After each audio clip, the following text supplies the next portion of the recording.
This is the Nike VaporFly 3. According to Nike, it's the original super shoe, designed for podiums and PRs and built to world standards.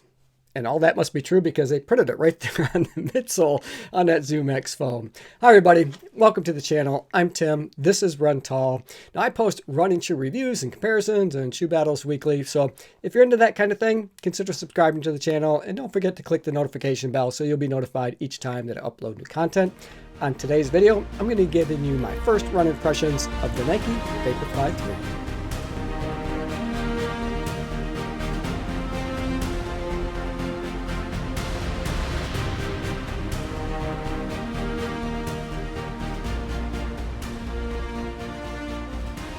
I do want to start by getting a disclosure out of the way. I did purchase these with my own money, so there's no chance for bias. They do retail for $250 US. If you're looking for this colorway, you won't find it on Nike's website. I think they have pink and maybe white that's available there. I bought these from Roadrunner Sports. Now these are a neutral road racing shoe. I ordered mine true to size, and for me that's a US men's size 9, and they fit me perfectly. In terms of weight, these are ultra lightweight. You hardly know that you have them on your feet. On my scales, they came in at 6.5 ounces. 6.5 ounces or 184 grams. So let's start with the midsole. Here they have their Zoom X foam from the heel to the toe. They have a lot of it. They have 40 millimeter stack height in the heel and 32 millimeters up in the forefoot. So that 8 millimeter offset from the heel to the toe. They have a carbon fiber plate, their fly plate, that's embedded within that foam. And you can see the cutout here now. Now this is a little bit different.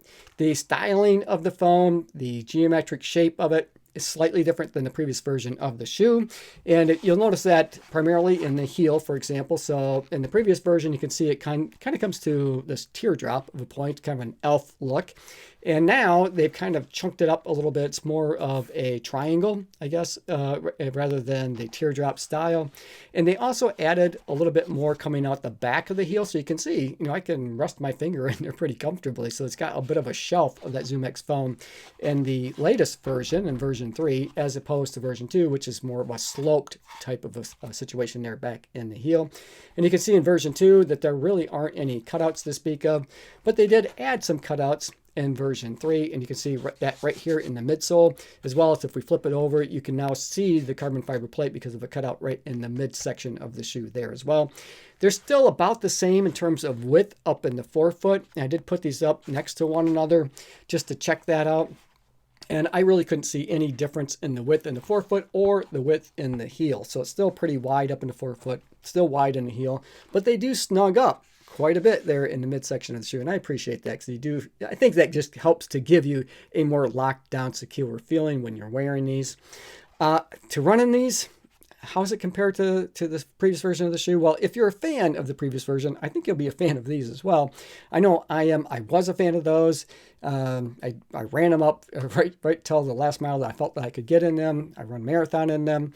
I liked them enough that I bought a new pair to wear to run in as well. So, this is a shoe that I've enjoyed running in, and I enjoy running these as well. So they're very soft. A lot of cushion up in the forefoot of the shoe, a little bit more cushion in the forefoot when you're landing, and you still have that carbon fiber plate pop off the toe. So it has retained the snappiness of the shoe, but it's just a little bit more comfortable to run in. And they do feel a little more stable, especially back in the heel area. In fact, if I'm twisting these, there's a lot of resistance there. So they're not a real loosey-goosey shoe that way, but because there is a lot of stack height there, that in itself might make you feel a bit unstable. But I didn't feel unstable at all going around different corners. And I was out running on the roads today when I took these out for my first initial run in these.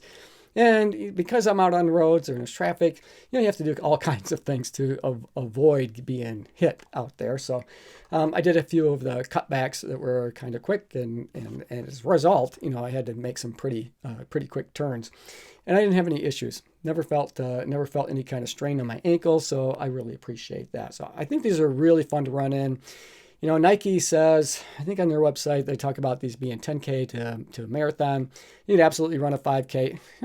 I think the only reason why they say that is because they have their Streak Fly that they're really marketing for that 5K. But these are a definite 5K shoe. I mean, 6.5 ounces. Come on, 184 grams.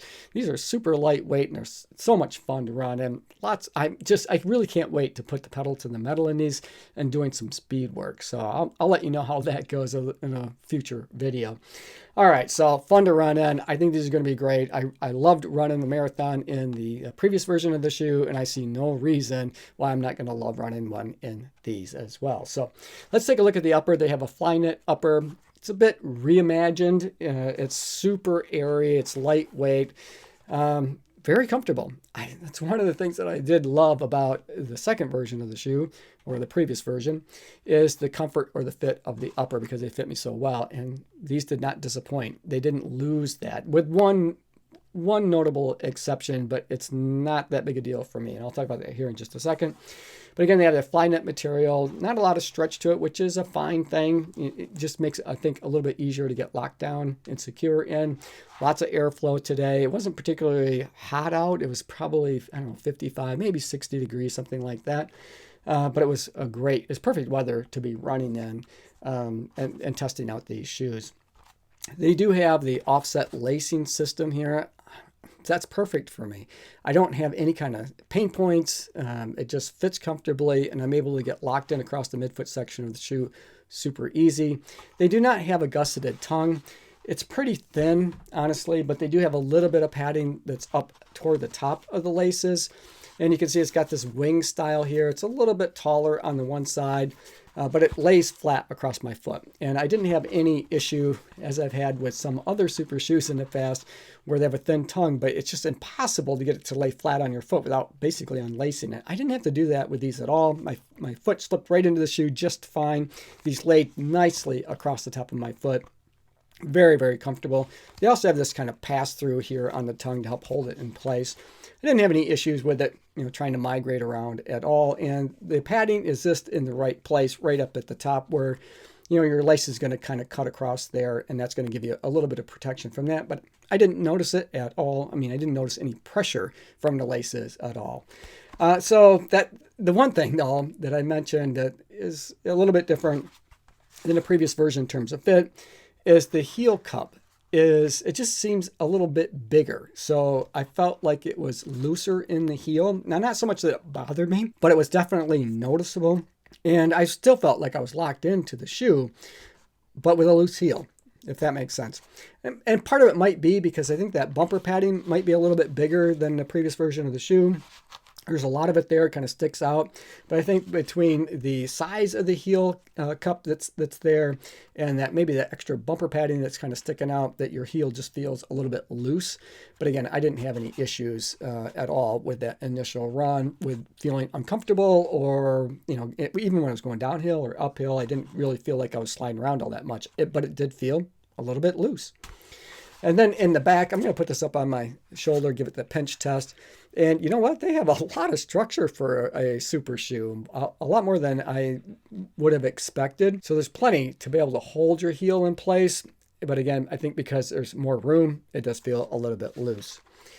All right, so let's flip these over and we'll take a look at the outsole. Now they did change this up a bit from the previous version of the shoe. They went from this waffle style pattern to, I'm going to say, perforated pattern. So you can see that there's a lot of cutouts here. And so this is a pretty thin layer, but I think they're doing a good job in protecting the Zoom X foam. I don't think that that's going to be an issue at all. They're talking about this outsole rubber being durable and more than have the ability to protect all that Zoom X foam. They got a couple strips back here in the heel. I think all of that is true. I think it's lightweight. And because of the perforations that they have, in that midsole or outsole material, I think it allows it to be a little bit maybe more forgiving or flexible when it comes to the squish of the Zoom X foam. These are not, if you're going to try to flex this in the toe, forget it, because it's got a carbon fiber plate, that's what makes it aggressive to help pop you through your gait cycle and move you fast forward. But when we're talking about being forgiving, coming down, squishing down, having those perforations, I just think makes it a little bit easier and gives you maybe a bit more squish or cush under that forefoot of the shoe. The one thing that I will note, and this is the downside to the previous version of the shoe, and I think just to the VaporFly lineup in general, is durability in terms of the Zoom X foam lasting isn't great. Now, I maxed out my first pair of the VaporFly 2 Next Percent 2s at 150 miles. After that, they just felt dead, and they weren't any fun to run in. So I went out and bought a second pair in case I wanted to run a marathon in those. I think that these are probably going to be in that same ballpark. That's my initial impression, but we'll see. I will definitely run the miles up. I'll max them out on this. I'm going to get my money's worth. Spend $250. I want to try to get every single mile that I can out of them. But I think that that's going to be, at 150, maybe 200 miles. Maybe a little more if the Zoom X foam here holds up. I didn't have any problems with the outsole. The outsole is fine. That held up for 150 miles with no problem at all. It was the Zoom X foam that went dead after 150. So will these go more than 150? Well, time's going to tell, and I'll let you know in a future video.